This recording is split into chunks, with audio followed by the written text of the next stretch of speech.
O que você achou, Teco? Curtiu? Nossa.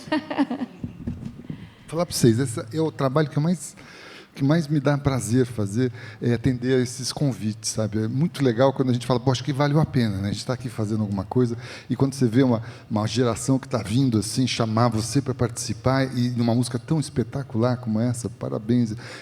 Muito honrado de estar fazendo esse trabalho e trago um pouquinho da minha experiência, mas levo um monte junto para casa, porque a gente aprende muito sempre, né? E eu adorei fazer, acho que foi uma divertido a gente botar as famílias juntas assim. Espero que agora essa amizade continue por muito tempo, Mayara. Teve um momento também que me lembrou o Quarteto Novo, sabe? É um quarteto, né? Mas me lembrou alguma coisa do jeito de tocar, do ritmo mesmo, né? É alguma influência para vocês? O Hermeto é uma grande influência, né, para todos nós. E, para mim, como flautista, o Hermeto é também uma grande influência. Ah, que legal. E no Quarteto Novo, ele é flautista. Então, tem essa sonoridade, né, da música instrumental brasileira com a flauta. É bem particular. Muito bem. Como é que foi, Marcos? Conta aqui para a gente como é que foi fazer a produção desse CD junto com a Mayara. Foi massa, né? Aquela pessoa que responde assim. Uma hora a gente vai conversar sobre isso. Não, eu nunca tinha produzido, eu sempre produzi alguns discos de cantora na minha vida, né? E aí, quando a Mayara, acho que já estava tocando com o Pedro há muito tempo, acho que estava tocando com o Salomão, e aí eu entrei no grupo, e ela falou, Marcos, eu queria que você me ajudasse a produzir, ou produzisse isso comigo. Eu falei, olha, eu não tenho música instrumental, não tenho tanta experiência, eu posso te ajudar, e foi. E fomos começando a conversar. E, para mim, a experiência, foi uma experiência, na verdade, não foi uma experiência tão, digamos assim, como é que eu posso falar? Porque eu sempre produzi disco de cantora, e cantora você tem que pegar, pelo menos as cantoras que eu produzi, eu pegava na mão e fazia tudo, de um certo ponto de vista. Claro que ela trazia um monte de coisa, né? Um monte de desejos, imagens, sonoridades, etc. Com a Mayara, na verdade, o que eu me lembro assim, bem, que eu acho que a gente conversou, foi que eu falei para ela primeiro assim, ela estava querendo chamar arranjadores no começo, não tinha ainda a música dela. Eu achava que ela tinha que, como artista, imprimir a marca dela de uma maneira por inteira. Né? Até então eu não conhecia a Mayara, a musicista Mayara como um todo. Né? Eu conhecia a Mayara tocando flauta, mas não sabia das composições, dos arranjos. E então, no começo, acho que talvez a minha principal, se eu posso falar, a principal contribuição nesse sentido foi de talvez não fazê-la enxergar, porque todo músico sabe o que ele tem, né, o que ele pode, etc. Mas talvez encorajá-la nesse sentido, dela construir uma obra que ela tivesse inteira no disco, né? Tivesse composição dela, tivesse arranjo dela. E aí, assim, claro, se não desse certo, eventualmente chamaria alguém para contribuir com os arranjos ou com algumas outras coisas. Eu acho que a minha contribuição maior foi nesse sentido, de tentar, talvez, apoiá-la no sentido dela vir por inteiro no disco, acreditar, né? A Mayara estava, talvez, assim, a minha visão de fora, um pouco insegura, mas de uma insegurança que... Primeiro disco solo também, normal. É o primeiro disco. Mas eu acho que ela tinha de sobra ali, né? Tanto que ela fez todos os arranjos, ela conseguiu conceber o disco inteiro, né? Isso é tudo concepção dela, né? Então, assim, como produtora ali, eu não fiz nada assim nesse sentido, né? De trazer elementos novos. Eu acho que foi mais dar um suporte para ela fazer o que ela, na verdade, queria fazer. Né? A gente tem uma pergunta aqui da plateia, do Alisson, que quer saber especialmente sobre os arranjos. Como é que vocês fizeram tudo, Mayara? Você podia contar aqui para a gente? Eu acho que quase todos os arranjos eu trouxe pronto, né? Mais ou menos. Eu acho que eu escolhi as músicas, fui pensando em cada música o que eu poderia fazer, que elementos eu poderia colocar. E aí eu escrevi os arranjos, não são muito complexos, né? Eles são relativamente simples, tem espaço para todo mundo tocar e contribuir. Eles sempre contribuem muito nos ensaios, o Salomão muda umas harmonias, todo mundo sugere, né? E às vezes a gente chega com uma coisa que não funciona tão bem. Então, eles contribuíram muito nos ensaios, mas a ideia geral, assim, eu sempre fiz sozinha. Salomão toca muito bem também, estava maravilhoso. Conta aqui para a gente um pouco da sua história. Assim, você tocou com o Hermeto, fez aula com ele, conta isso. Boa noite, né, para quem não falei. Obrigado pelo elogio. Eu sou paraibano, comecei estudando música lá, né, toquei na noite, né, e eu vim para São Paulo com 18 anos e estudei no Conservatório de Tatuí. Fiz aula com o André Marques, que é pianista do Hermeto há mais de 20 anos. Tive algumas oportunidades de tocar com o Hermeto também. Uma felicidade que não tem nem como descrever, de encontrar e tocar com o maior ídolo. Assim. E é isso. Muito obrigado pelo elogio. Pedro, conta um pouco da sua história também. Sei que vocês se conheceram também na noite e tudo, mas conta aqui a sua história na bateria, como é que foi? Eu comecei tocando bem cedo. Na verdade, comecei tocando violão e guitarra. Meu pai é músico.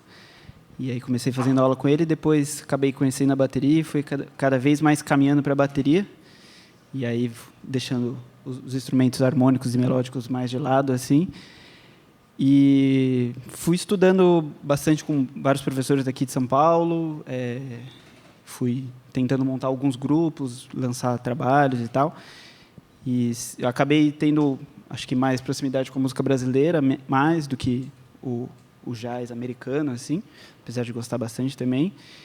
E acho que foi meio isso, foi meio um caminho meio natural, assim, não teve nenhuma, assim, tem que fazer isso, tem que fazer isso. Foi uma coisa que foi meio acontecendo, caminhos da vida mesmo, assim, de conhecer os sons, as pessoas e tal, e tocar junto, assim.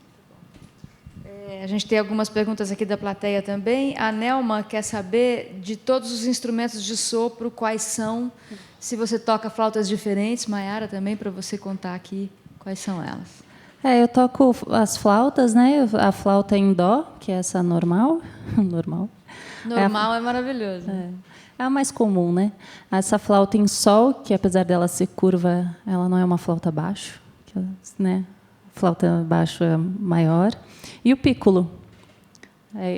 Eu sou flautista, né? Eu só toco flauta. E toco também, tem pife, né? Algumas outras flautas.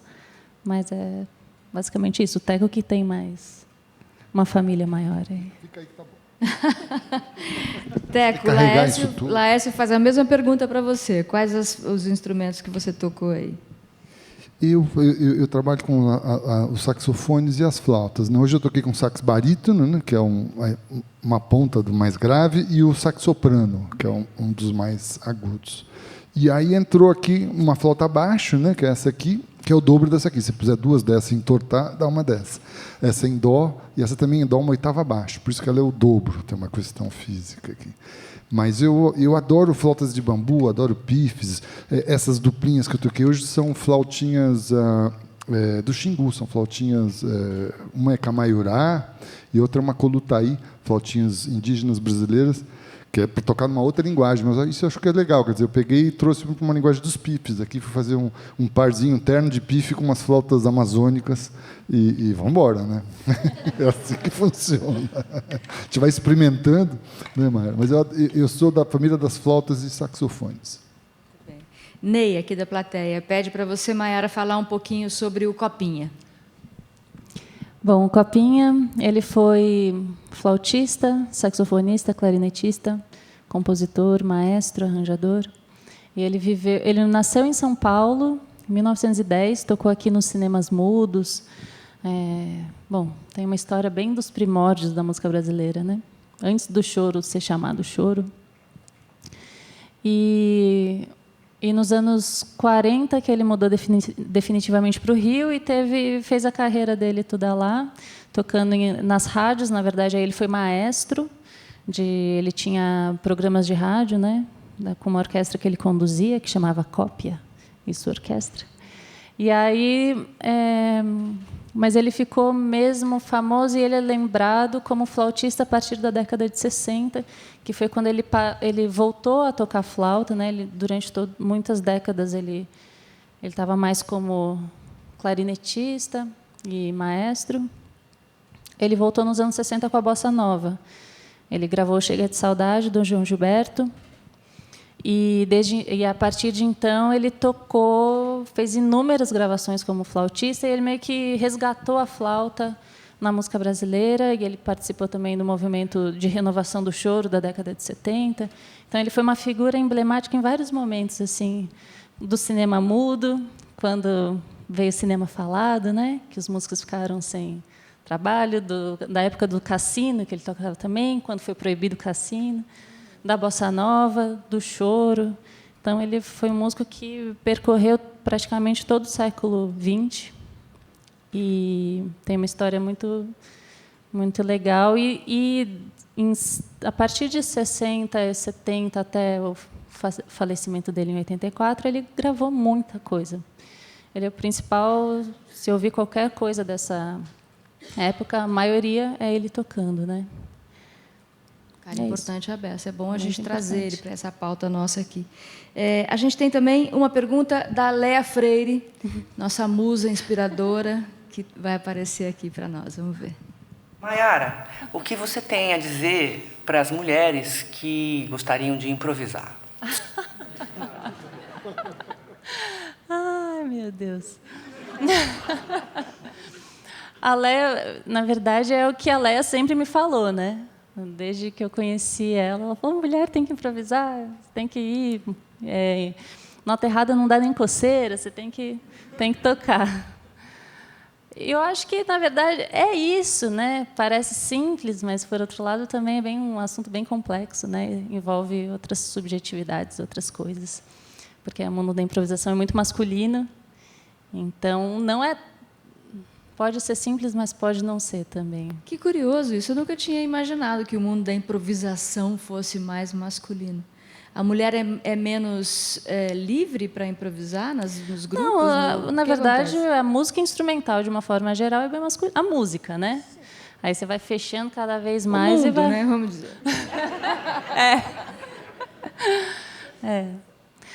Então, mas na música instrumental e no jazz é aquilo que eu falei, né, da inadequação. Tem a ver com isso também, Claro. de sempre estar em ambientes muito masculinos e tal. E dentre as mulheres na música instrumental, né, mais no jazz brasileiro, no choro, são poucas que improvisam, né? Isso é uma coisa que de fato acontece, que não tem uma explicação biológica, mas que é um... Bom, improvisem, né? Vamos improvisar. Improvisem.